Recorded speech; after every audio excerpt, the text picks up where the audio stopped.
مشمرون إلى الجنة. الموت غيب لا يدري إنسان متى يدركه، لذا كان لا بد من الاستعداد.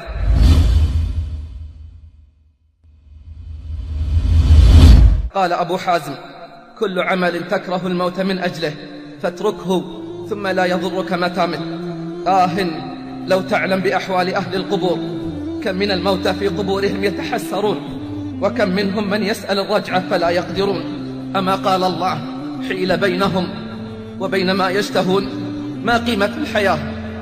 ما قيمة الحياة إذا لم تكن في طاعة الله والاستعداد للقائه؟ أما قال رسول الله صلى الله عليه وسلم: خيركم من طال عمره وحسن عمله، وشركم من طال عمره وساء عمله. إن النفس قد يخرج ولا يعود، وإن العين قد تطرف ولا تطرف الأخرى إلا بين يدي الله عز وجل. فليتك تقف على القبر وتذكر أقرانك الذين مضوا قبلك. تأمل أحوالهم تحت التراب، كيف تبددت أجزاؤهم في قبورهم، وكيف ترملت نساؤهم، وتيتمت أولادهم من بعدهم، وقسمت أموالهم، وخلت منهم مساجدهم ومجالسهم، وانقطعت آثارهم، وأنت على هذا الطريق تسير. والله لن تخرج الأرواح من الدنيا حتى تسمع إحدى البشريين: إما أبشر يا عدو الله بالنار، أو أبشر يا ولي الله بالجنة. فإن أردت حسن الختام فالزم الاستقامة، واعلم أنها أعظم الكرامة. وإياك والتسويف وطول الأمل، فوالله أكثر بكاء أهل النار من سوف ولعل وعسى. اعلم بارك الله فيك أن كل شيء تفعله باختيارك إلا الموت، فلا خيار لك، ستموت شئت أم أبيت.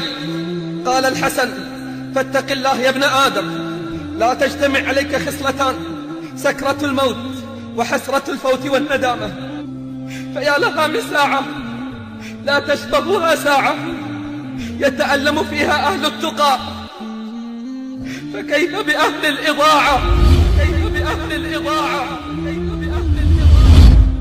قال عبد الله بن العيزار: لا بد لابن آدم من بيتين: بيت على ظهر الأرض، وبيت في بطن الأرض. فعمد إلى الذي على الأرض فزخرفه وزينه، وجعل فيه أبوابا للشمال وأبوابا للجنوب، وضع فيه ما يصلحه لصيفه وشتائه. ثم عمد إلى الذي في بطن الأرض فخربه ودمره. فأتى عليه آتي فقال: أرأيت هذا البيت الذي أراك قد أصلحته؟ كم تقيم فيه؟ كم ستقيم فيه؟ قال: لا أدري. قال: فهذا الذي خربته كم تقيم فيه؟ قال: هنا مقامي. فقال: تقر بهذا وتدعي أنك عاقل؟ والله لو علم أهل العافية ما تضمنته القبور من الأجساد البالية لجدوا واجتهدوا في أيامهم الغالية، خوفا ليوم تتقلب فيه القلوب والأبصار.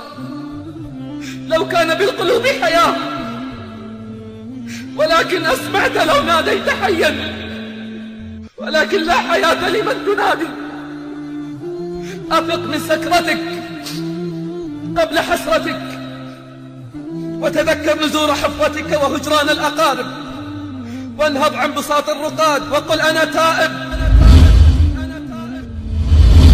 وبادر تحصيل الفضائل قبل فوت المطالب، فالسائق حديد والحادي مجد والموت طالب. اسألوا المقابر عن سكانها، واسألوا اللحود عن أهلها. هل بعد الشباب إلا الهرم؟ وهل بعد الصحة إلا السقم؟